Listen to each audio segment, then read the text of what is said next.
Well, I think they've been quite successful as far as the Bush presidency and his legacy afterwards. President Bush was very committed to doing the right thing, always, and sometimes to his personal detriment, but he always has his standards.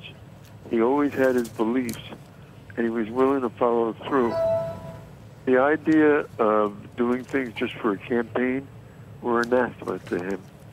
What he was all about was governing, making things better. I saw him up close and personal, not only as president, but also as vice president to President Ronald Reagan. The two of them were hand in glove. Reagan may have been the person who painted with primary colors, but George Bush was always there with the pastels. He knew everybody. He had the best Rolodex, not only in our country, but in the world. Everybody got along with George Bush. He could pick up the phone and get anybody on the phone and be willing to reach out to them and make them see the value of his views and the views of the president, i.e. President Reagan, and he carried it forth when he was president. He may have come across as a kinder, gentler person, but he was a fierce proponent of what he believed in. And whether it was drawing a red line in the sand so that he could help free Kuwait, or whether it was appointing people to the Supreme Court or people in various positions in the government, when he made up his mind, there he went. And 99 times out of 100, he got it right. I was very fortunate to have an office next to the vice president in the hallway down toward the Oval Office. I would see him almost on a daily basis, certainly in the 9 o'clock briefings in the morning with President Reagan.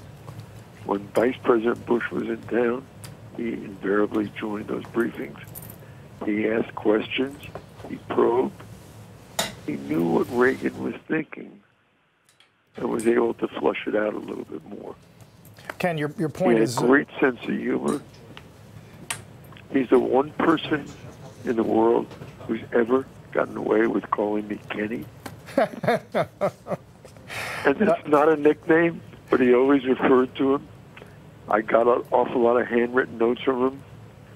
When I left in the end of the first term running legislative affairs, he said, he wrote me a short note saying, "Say it's not so." And when I came back as Deputy Chief of Staff and then as Chief of Staff, I got a handwritten note that I've saved, and all it says is, "It's about time." Ken, you remind me of what Larry Kudlow said this week, and that was when he was a young one at OMB giving routine talking points. Then Vice President Bush would be the one to call him up and thank him for really nothing at all, just a routine talking point that was part of the working day. But he did make that effort. And then, of course, Dan Quayle's piece this week where he said life was easier as a Veep for Bush because Bush himself had that job, and he knew the challenges inherent in it. Absolutely. Absolutely. Look, he had a number of jobs, as we all know, in the government.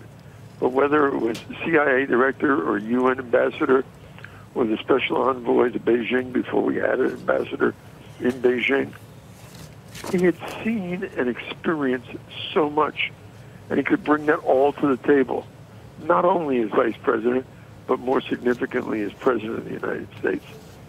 I think he is going to be remembered as somebody who was a very consequential president. The nobility about George Herbert Walker Bush that we seldom see anymore.